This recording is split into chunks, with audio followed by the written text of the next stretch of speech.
So in the next step, our UTRGV consortium will continue the National Manufacturing Day, pretty similar date next year. And hopefully we will find out on-site opportunity and collect every high school districts to join in and communicate in person.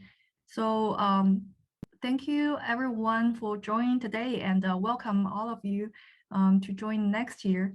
We will do a better job in next National Manufacturing Day. And another one is the lab tour, as Dr. Lee mentioned just now. We are trying to plan the on-site lab tour in UTRGV, and we have at least in manufacturing department, we have two commercial powder bed fusion equipment for metal manufacturing. And we are also building some workstation with the laser system to build metal materials. And hopefully we can show this exhibition for everyone in the tour. And besides that, for biomanufacturing, we also have a very fantastic work in the lab, as Leslie and Ilse show in their presentations. We have quite a few workstations to handle the biomaterials, and that will be also fantastic to show. Besides UTRGV campus, we also will work with some other campuses like UT San Antonio, UT Austin, and even Virginia Tech and Virginia State University. Those are affiliated with the UTRGV consortium. We will try to set up the lab tour over there. That's the second exposure event. And another one is we are trying to set up the RGV region defense exhibition and expo. That's planned on March next year. So in this expo, we try to host the defense research and symposium, and we will invite a lot of guest speakers from the industry, from the national lab, and even the universities. And also maybe we will have the manufacturing career days to give information to the students and even the high school teachers and parents for a lot of opportunities. And also the community day, especially will invite the local industry companies to have their presentation, exhibition of their products or any opportunities in the event. And for the summer camp and summer workshops next year, you may know we have successfully hosted the summer camp this year in UTRGV set and also UT Austin and UTSA. We have a lot of applications from the high schools, and also we successfully hosted these students. I get very good projects, and the students got a lot of experience on that. And next year we will do a better job in the summer camp, and also we hope that's on-set event as well. And also in the 5 campuses, we will get these events done. And if you need any more information, just go ahead to send me and Dr. emails to get more information. All right, thank you. Thank you, Shen. I'm logging in from my cell phone, okay? And yeah. I really hope a high school teacher and student can disseminate this opportunity to our high school students, right? All of these events going to be organized on site, especially for the expo events. We plan to bring some national level, scientists and administrators, people who really have resources to provide, to the consortium, to the high school and the students. So hopefully, that's something we're going to share with you in more details a little later this year. We would like to have as many high school students as we can, but the target would be about 3,000 high school students in those expo events. So we will keep you posted on this. Yes, yes. So for next section, we will go to the lab tour.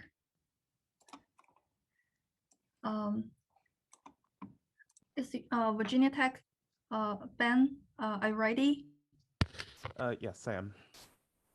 Okay, yeah, go ahead. Yep, if I can just remember how screen sharing works. That would be in my favor. Oh, there it is. All right, so this is a video that was made yesterday, just giving a demonstration of, well, yeah, pretty much how the virtualization in the Learning Factory works, which is really our big show and tell. So there we go. My name is Benjamin Stanfield, and I'm a PhD student in the Department of Industrial and Systems Engineering, and I work here in the Learning Factory. So Learning Factory is two key portions. The first one is room 197, as you can see through the glass. In the upper right is the Haas 5-axis milling machine, and that one is capable of milling in the X, Y, and Z axis, as well as an A and B rotational axis. And currently it's running a looping program that we'll get into later. Next to it is the Akoa lathe, and that one was used by a researcher about 5 years ago, and in his research he actually pulled out most of the internals. However, we have a senior design project that's currently putting most of them back in so that we can use them for visualization. In the middle we have a collection of robot arms. The first one in orange is the Abo, and that one uses a Linux operating system that we have not been able to make use of yet. However, we are actively trying to. Next to it is the UR5, which has its own proprietary operating system that we have been able to read data off of, but we have not hooked it up to the virtual factory yet because we have not gotten the kinematics working correctly. In front of it is the FAS, Flexible Assembly System 200. So that one actually has about 16 or 17 pieces to it. However, we only have 3 here in the Learning Factory. And on there is a UR3, which is similar to the UR5, however it's slightly smaller.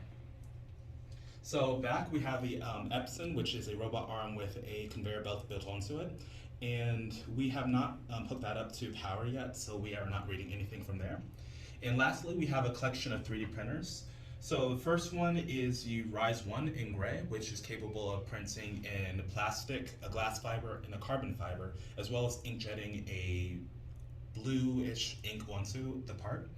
Then there's the X-Rise, which is a darker gray, and that one can do the same materials as the Rise 1, however, it can do a full range of colors. So back to room 297, here's where we do most of our data visualization. So one such example is Virtual Factory, which is running currently, and we can see that the table motion is actually mimicked from 197 onto here. So we're reading all the position variables, the X, Y, and Z, for machine coordinates and work coordinates, and we're displaying them in the upper right corner. We are also reading coolant level and spindle RPM, and we're also moving the table to mimic the motion that's displayed in the coordinates. So to do so, what we're doing simply is reading each one of the values from the Haas, and the device responsible for reading that is actually a Raspberry Pi that's mounted on top of the Haas. And that Raspberry Pi is just reading these position variables and is sending them to a server, while this application is just holding that server for the most recent position values and updating the position of the table within the application. So there's nothing too fancy going on here in terms of animation. It's actually just updating table position. It's more like a teleportation rather than a smooth motion. So in addition to the Haas, we actually have a few more machines modeled here. So one example is the UR5, which is currently inside of the virtual factory. However, we're not currently reading the position variables yet, as I mentioned earlier. And we also have the two RISE printers that we are capable of reading position variables from. However, neither of those machines are currently running right now, so there's nothing to be shown there. So in the future, we're hoping to hook up the other machines, as I mentioned previously. The Akoka, we're still trying to get the internals put back into. The Abo, we still need to figure out how to read from that operating system.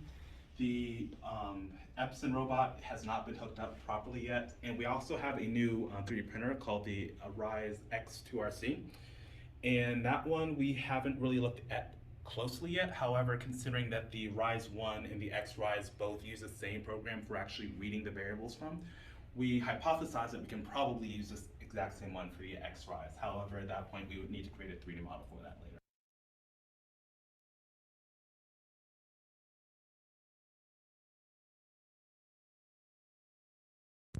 So if there are any questions, I'll leave my email inside the chat. All right, thank you, Ben. Enrique? Yes.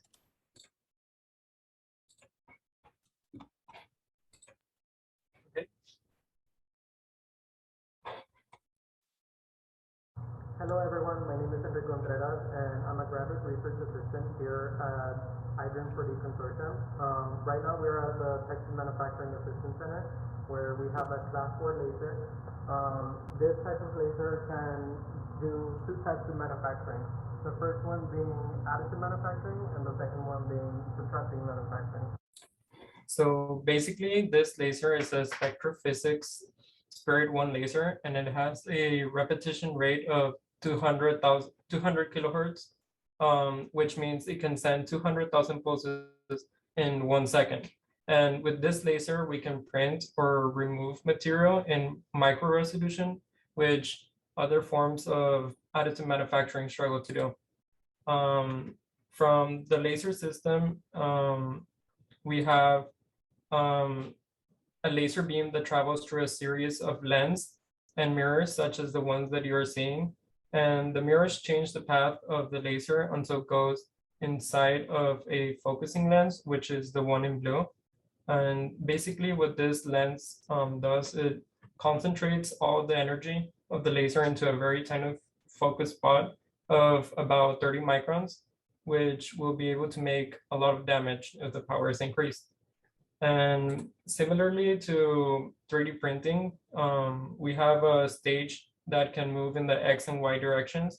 The difference being that instead of a plastic extruder in the C axis, we have an ultra high power laser that can basically cut, melt, or vaporize almost any material.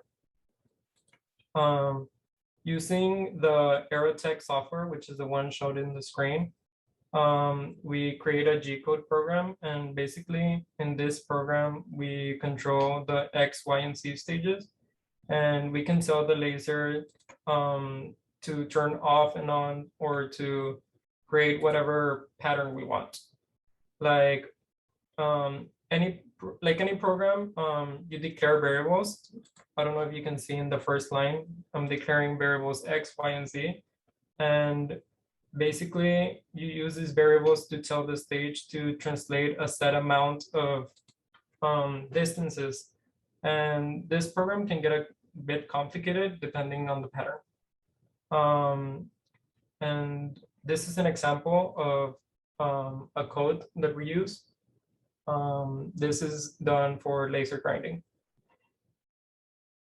Next, there's also a different program that we use. It's called the spectrophysics program, and this controls the laser parameters such as pulse peak divider, which dictates how many pulses you're going to have in a second. And it also works to turn it off and on and to have it on standby. Like I mentioned before, this laser can be used for additive manufacturing or subtractive manufacturing. And what you're seeing right now is laser-induced forward transfer, which is an additive manufacturing process in which a transparent film or slide called the donor substrate is coated with a material of your choice. In this case, is like the copper-looking material, so that when the laser hits the donor material, it will create a bubble between the donor slide and the coated material and cause it to transfer in whatever pattern you programmed using the G code.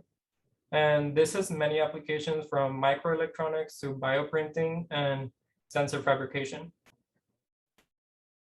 And this is an example of a pattern that was made here in the lab. The letter is UT, made out of individual drops of graphene.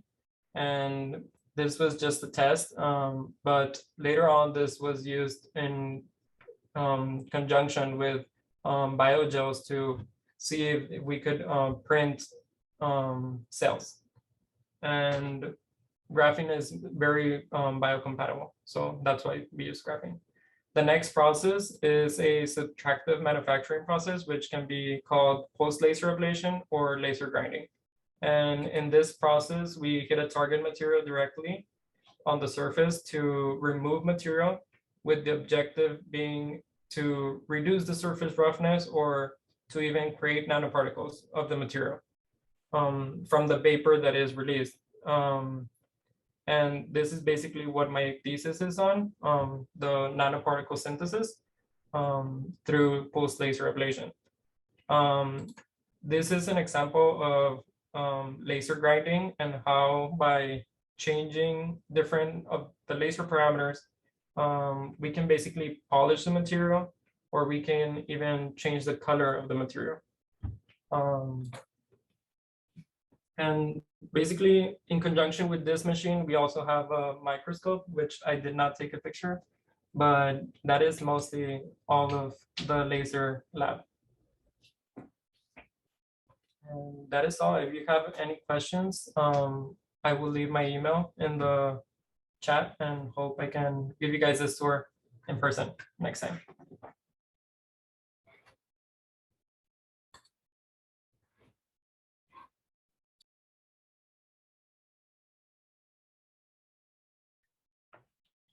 Thank you, Enrique.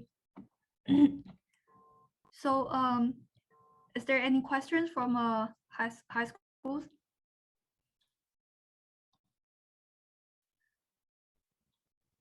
All right, Dr. Lee, you wanna close up?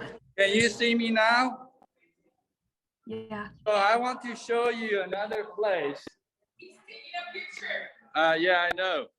And I want to show you, this is one of the conference room at UTRGV. And I have somebody who come in a surprise, right? And he's coming. I have Dr.